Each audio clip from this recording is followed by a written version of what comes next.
అదొకరోజు మధ్యాహ్నం బయట చూస్తే జోరున వాన. ఆ వానలో ఒక చిన్న పిల్లాడు ఐస్ క్రీం బండిని తోసుకుంటూ వెళుతున్నాడు. పాపం ఆ రోజు ఒక్క ఐస్ క్రీం కూడా అమ్ముడుపోలేదు. ఆకలి దెబ్బకి తట్టుకోలేక దగ్గర్లో ఉన్న ఒక చిన్న ఇంటి తలుపు కొట్టాడు. లోపల్నుంచి ఒక 16 ఏళ్ల అమ్మాయి వచ్చింది. ఆ కుర్రాడు దీనంగా, అక్క, ఒక్క ఐస్ క్రీం కొనవా ప్లీజ్, ఆ డబ్బుతో ఒక టీ తాగి కాస్త ఆకలి తీర్చుకుంటాను అని అడిగాడు. ఆ పిల్లవాళ్ల నాన్నవైపు చూసి, నాన్న, పాపం ఆ పిల్లాడి దగ్గర ఒక ఐస్ క్రీం కొందామా అని అడిగింది. దానికి వాళ్ల నాన్న, వద్దులేమ్మా, మనం కొనక్కర్లేదు, అంతకన్నా మంచి పని చేద్దాం అన్నాడు. ఆయన ఆ పిల్లాడిని ప్రేమగా లోపలికి పిలిచి చలికి తట్టుకోవడానికి ఒక మంచి దుప్పటి, తాగడానికి ఒక గ్లాసుడు వేడి పాలు ఇచ్చాడు. ఆ పిల్లాడి కళ్లల్లో ఆనందం చూస్తే ముచ్చటేసింది. వెళుతూ వెళుతూ ఆ పిల్లాడు, ఏదో ఒకరోజు దేవుడు నాకు శక్తినిస్తాడు, ఖచ్చితంగా మీ రుణం తీర్చుకుంటాను అని మనసులో అనుకుంటూ వెళ్ళిపోయాడు. కాలం చక్రంలా తిరిగిపోయింది. 15 ఏళ్లు గడిచాయి. ఆ అమ్మాయి ఇప్పుడు పెద్దదయింది. హఠాత్తుగా ఒకరోజు వాళ్ల నాన్నగారికి గుండెపోటొచ్చింది. హడావిడిగా ఆస్పత్రికి తీసుకెళ్ళింది.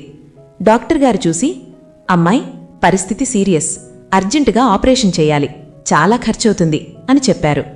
మంచం మీదున్న తండ్రి కన్నీళ్లతో, అమ్మా, మనకున్నది ఈ ఇల్లొక్కటే, నాకోసం ఇల్లు అమ్మేస్తే నువ్వు రోడ్డును పడతావు, నాకు ఆపరేషన్ వద్దు, ఏమీ వద్దు అని ఏడ్చాడు. పక్కనే ఉన్న డాక్టర్ గారు అదంతా విన్నారు. ఆయన చిరునవ్వుతో, డబ్బుల సంగతి తర్వాత, ముందు మీ నాన్నగారిని బతికించుకుందాం అని చెప్పి ఆపరేషన్ చేశారు. దేవుడి దయవల్ల ఆపరేషన్ సక్సెస్ అయింది. ఇక హాస్పిటల్ బిల్లు కట్టాల్సిన టైం వచ్చింది. ఆ అమ్మాయి భయపడుతూ బిల్లు పేపర్ చేతిలోకి తీసుకుంది. కాని అందులో ఒక లెటర్ ఉంది. అది చదవగానే ఆమె కళ్లల్లో నీళ్లు తిరిగాయి. ఆ లెటర్లో ఏముందంటే, మీ నాన్నగారి ఆపరేషన్ ఖర్చు 15 ఏళ్ల క్రితమే చెల్లించబడింది, ఒక వెచ్చని దుప్పటి, ఒక గ్లాసు పాలతో. అవును, ఆనాడు వానలో వచ్చిన ఆ చిన్న పిల్లాడే ఈనాడు మీ నాన్న ప్రాణాలు కాపాడిన డాక్టర్. చూశారా, మనం చేసే చిన్న సహాయాన్ని దేవుడు ఎప్పుడూ మర్చిపోడు.